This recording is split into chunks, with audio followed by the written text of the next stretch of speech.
کہ آقا آپ کا عالم غلام، آپ ہیں شاہ جہاں شاہ دلاں شاہ زمن، آپ کے دم سے مہو سالو شب و دن صبح و شام، مصطفیٰ مجتبیٰ آپ خیر الورا۔ ناظرین گرامی السلام علیکم ورحمۃ اللہ وبرکاتہ۔ میں ہوں آپ کا میزبان انصار عزیز ندوی، اور آپ سیدھی بات ٹی وی چینل کا خصوصی پروگرام ذکر میرے حبیب کا صلی اللہ علیہ وسلم دیکھ رہے ہیں۔ ناظرین الحمدللہ آج ہم اس پروگرام کی 27ویں قسط پیش کرنے کی سعادت حاصل کر رہے ہیں۔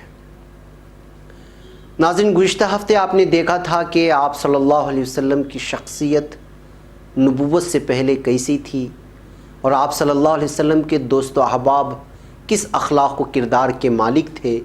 اس کے علاوہ ہم نے تاریخ و سیرت کی ان تمام اہم ترین باتوں کو پیش کیا تھا جو آپ لوگوں کے لیے جاننا ضروری تھا۔ ناظرین اب ہم سیرت کے اس سلسلے کو آگے بڑھاتے ہیں۔ سیرت النبی صلی اللہ علیہ وسلم کے حوالے سے جو حقیقت سامنے آتی ہے وہ یہ ہے کہ آپ صلی اللہ علیہ وسلم نے اپنی ساری زندگی میں کبھی بھی کسی صنم یا بت کے آگے اپنا ماتھا نہیں ٹیکا، جبکہ اس زمانے میں کعبہ شریف میں 360 بت ہر فرد کو دعوت سجدہ دیتے تھے، لیکن آپ کا سر کسی بت کے آگے نہیں جھکا۔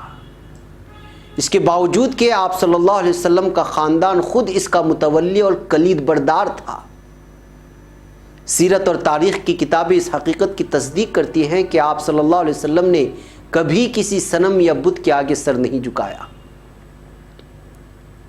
دو واقعات ایسے ہیں جن سے اندازہ لگایا جا سکتا ہے کہ اللہ رب العزت آپ صلی اللہ علیہ وسلم کی پرورش کس طرز پر کر رہا تھا اور کس انداز میں نگرانی ہو رہی تھی۔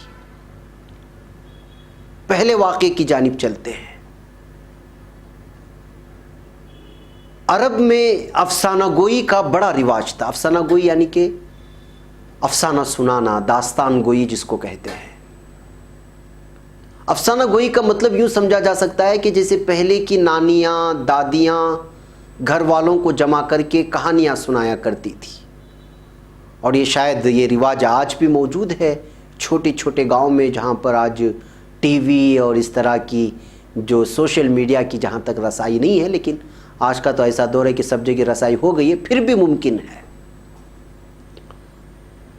وہ کوئی داستان سنانا شروع کر دیتا اور لوگ بڑے ذوق و شوق اور انہماک سے اسے سنا کرتے تھے۔ بچپن میں ایک دفعہ یوں ہوا کہ آپ صلی اللہ علیہ وسلم کو بھی اس محفل قصہ گوئی میں شریک ہونے کی خواہش ہوئی۔ ایک طرف یہ خواہش تھی اور دوسری طرف مشیت خداوندی اپنا کام کر رہی تھی۔ آپ صلی اللہ علیہ وسلم اپنی خواہش کی تکمیل کو نکلے۔ اتفاق سے راستے میں ایک شادی کی تقریب چل رہی تھی۔ آپ اس طرف کو مڑے اور وہیں دیکھنے کے لیے کھڑے ہو گئے۔ اللہ کا کرنا ایسا ہوا کہ وہیں آپ صلی اللہ علیہ وسلم کی آنکھ لگ گئی، اور جب جاگ گئے تو صبح ہو چکی تھی، لیکن قصہ گوئی کی محفل سے اللہ تعالیٰ نے ان کو دور رکھا۔ دوسرا واقعہ یہ تھا کہ ایسی ایک محفل سجی ہوئی تھی، اور ایک بار پھر اللہ رب العزت نے آپ صلی اللہ علیہ وسلم کو اس میں شرکت سے بچا لیا۔ پورے 40 سال کے عرصے میں 2 دفعہ ایسے واقعات ہوئے، اور ان مکروہ مجالس میں شریک ہونے سے آپ صلی اللہ علیہ وسلم ایسی محفلوں سے بچا لیے گئے۔ سبحان اللہ۔ بہرکیف ناظرین، نبوت کا زمانہ قریب آتا جا رہا تھا، جبکہ مکہ کا ماحول عجیب و غریب تھا، بلکہ پورے عرب میں کاہن چھائے ہوئے تھے، نجومی چھائے ہوئے تھے۔ اس زمانے میں پڑھے لکھے تو یہودی یا پھر عیسائی ہوا کرتے تھے، بقیہ لوگ یا تو دین ابراہیمی پر قائم تھے یا پھر ان کے اندر شرکیہ عقائد رچ بس گئے تھے۔ نجومیوں کا دورہ تھا۔ نجوم یعنی جو کل کی بات بتاتے ہیں، جیسے آج کل کے ماحول میں کوئی ہاتھ دیکھ رہا ہے، کوئی پیشانی دیکھ رہا ہے، وغیرہ وغیرہ۔ اور مستقبل کی نام نہاد پیشن گوئیوں کے سحر میں لوگ ڈوبے ہوئے تھے اس زمانے میں۔ عیسائی اور یہودیوں کا حال یہ تھا کہ وہ اپنی آسمانی کتابوں میں آپ صلی اللہ علیہ وسلم کے بعثت کی پیشن گوئیوں کو لے کر انتظار میں تھے۔ ان کی کتابوں میں آپ صلی اللہ علیہ وسلم کے اوصاف بھی بیان کیے گئے تھے، جن کی روشنی میں ان کے انتظار کی شدت دیدنی تھی۔ جہاں تک کاہنوں کی بات ہے تو ان کے علم کا ذریعہ جنات اور شیاطین تھے۔ ابن ہشام میں بیان کیا گیا ہے کہ عربوں کے سامنے کاہنوں نے بھی آپ صلی اللہ علیہ وسلم کی بعثت کی خبر دی تھی، مگر عرب ان کی خبروں پر کان نہیں دھرتے تھے۔ اس سلسلے میں ابن اسحاق نے ایک واقعہ بھی بیان کیا ہے۔ یمن کے قبیلے جنب میں ایک کاہن ہوا کرتا تھا۔ جب آپ صلی اللہ علیہ وسلم کی شہرت عرب میں پھیلنے لگی، کہا جاتا ہے کہ اسی قبیلے جنب کے لوگ اس کاہن کے پاس جو ایک پہاڑ پر براجمان تھا جمع ہو گئے۔ جب سورج نکلا تو یہ کاہن ان کے پاس آیا اور ایک کمان کو ٹیک لگا کر کھڑا ہو گیا، پھر بہت دیر تک آسمان کی جانب دیکھتا رہا اور پھر اچانک اچھلنے کودنے لگا اور چلانے لگا کہ لوگوں سنو، اللہ نے محمد صلی اللہ علیہ وسلم کو بزرگی عطا کی ہے، آپ صلی اللہ علیہ وسلم کا انتخاب ہو گیا ہے، ان کے دل اور باطن کو پاک کر کے اس میں نور بھر دیا گیا ہے، وہ بہت کم مدت کے لیے تمہارے پاس قیام کریں گے۔ پھر وہ کاہن وہاں سے چلا گیا۔ ابن اسحاق نے جس واقعے کو نقل کیا ہے اس کی حقیقت اور اصلیت کو اللہ ہی بہتر جانتا ہے کہ کتنا سچ ہے اس واقعے میں۔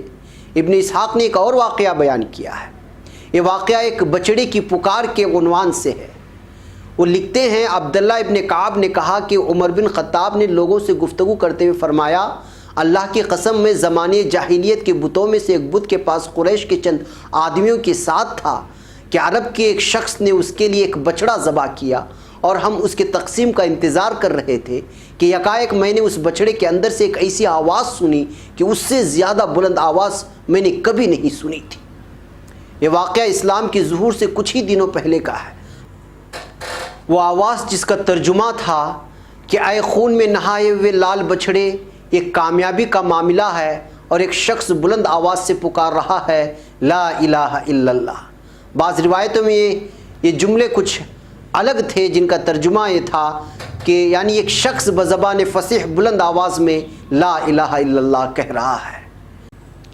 بہرکیف ناظرین، یہ ہے سیرت کے واقعات کی مختصر جھلکیاں۔ اصل میں یہ سب تفصیلات آپ کے سامنے اس لیے رکھے جا رہے ہیں کہ عام طور پر یہ تفصیلی باتیں کہیں بیانات یا خطابات میں نہیں آتی، لہٰذا ہم کوشش کر رہے ہیں کہ کل کے ہر جز کو آپ کے سامنے رکھا جائے جو سورت کی کتابوں میں بیان کی گئی ہے۔ یہاں ہمیں رکنے کی اجازت دے ناظرین، وقت ہو چلا ہے۔ اگلے ہفتے کچھ اور حقائق اور سیرت کے کچھ اور اہم پہلوؤں کے ساتھ آپ لوگوں کے سامنے حاضری ہوگی۔ آپ ذکر میرے حبیب کا سے جڑے رہیں، اس پیغام کو اور اس ایپیسوڈز کو دوسروں تک پہنچاتے رہیں، بالخصوص سیرت اور تفسیر کے پروگرام کو پہنچانے کی ضرور فکر کریں۔ یہ ثواب جاریہ بھی ہے میرے لیے بھی، آپ کے لیے بھی۔ اور اس کے علاوہ جن لوگوں نے ابھی تک ہمارے چینل کو سبسکرائب نہیں کیا ہے وہ ضرور سبسکرائب کریں اور اس پروگرام کو دور دور تک پہنچانے میں ہماری مدد کریں اور ہمارے لیے اپنے خصوصی دعاؤں میں ضرور یاد رکھیں۔ السلام علیکم ورحمۃ اللہ وبرکاتہ۔ آپ ہیں عالم کے آقا، آپ کا عالم غلام، آپ ہیں شاہ جہاں، شاہ دلاں، شاہ زمن، آپ کے دم سے مہو سالو شب و دن، صبح و شام، مصطفیٰ مجتبیٰ، آپ خیر الورا۔